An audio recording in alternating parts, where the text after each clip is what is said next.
Have you ever tried to get away from a dangerous situation? That's what Jacob and his family did in our true story from the Bible today. They ran away from Laban, Jacob's uncle, and they ran for 7 days until finally they were caught. So listen to Steve as he reads the true story from the Bible today and follow the pictures that come up on the screen to find out what happened to Jacob and his family and how God helped them, because that is what God is like. He's in control of everything for his people.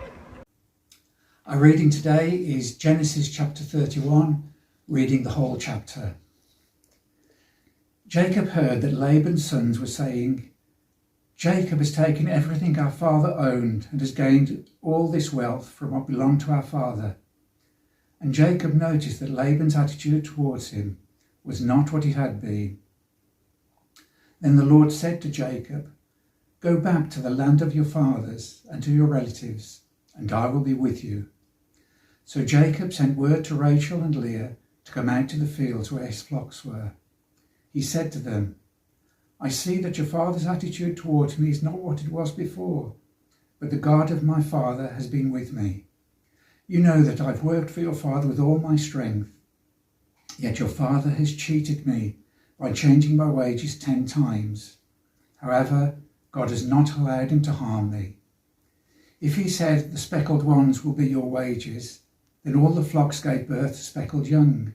And if he said, 'The streaked ones will be your wages,' then all the flocks bore streaked young. So God has taken away your father's livestock and has given them to me.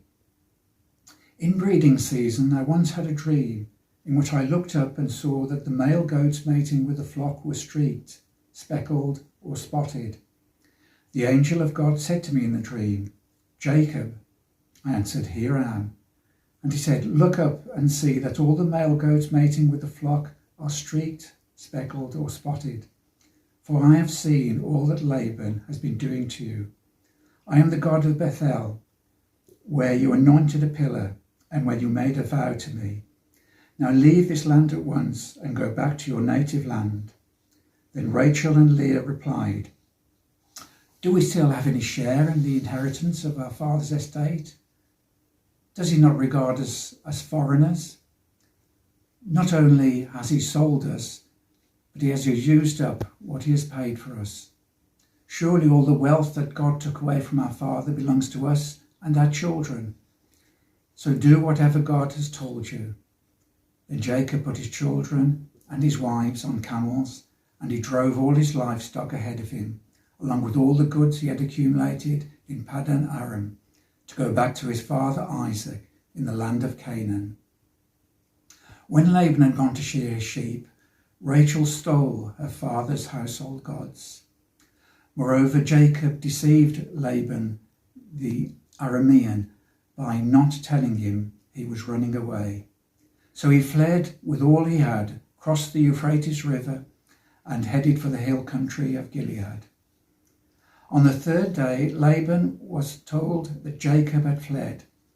Taking his relatives with him, he pursued Jacob for 7 days and caught up with him in the hill country of Gilead. Then God came to Laban the Aramean in a dream at night and said to him, 'Be careful not to say anything to Jacob, either good or bad.' Jacob had pitched his tent in the hill country of Gilead when Laban overtook him, and Laban and his relative camped there too. Then Laban said to Jacob, 'What have you done? You've deceived me, and you've carried off my daughters like captives in war. Why did you run off secretly and deceive me? Why didn't you tell me so I could send you away with joy and singing to the music of timbrels and harps? You didn't even let me kiss my grandchildren and my daughters goodbye. You've done a foolish thing. I have the power to harm you, but last night the God of your father said to me, "Be careful not to say anything to Jacob, either good or bad." Now you have gone off because you long to return to your father's household. But why did you steal my gods?" Jacob answered Laban, "I was afraid because I thought you would take my daughters away from me by force. But if you find anyone who has gods, that person shall not live.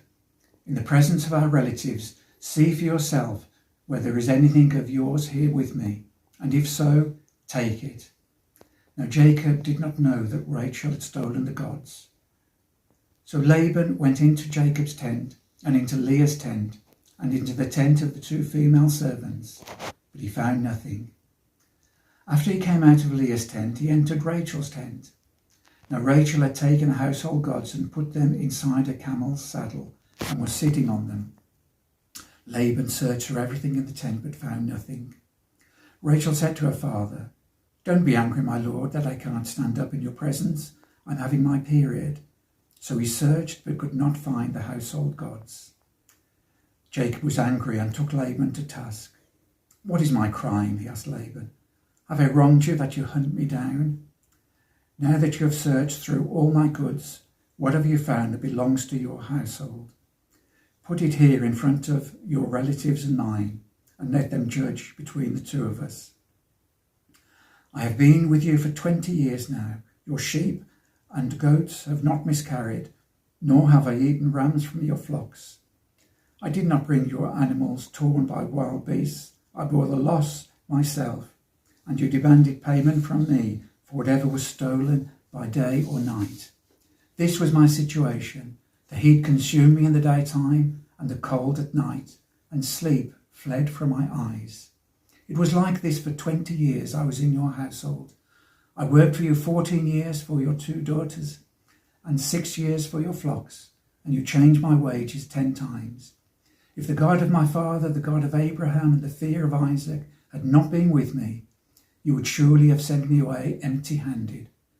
But God has seen my hardship and the toil of my hands, and last night he rebuked you." Laban answered Jacob, "The women are my daughters, the children are my children, and the flocks are my flocks. All you see is mine. Yet what can I do today about these daughters of mine, or about the children they're born? Come now, let's make a covenant, you and I, and let it serve as a witness between us." So Jacob took a stone and set it up as a pillar. He said to his relatives, "Gather some stones." So they took stones and piled them in a heap, and they ate there by the heap.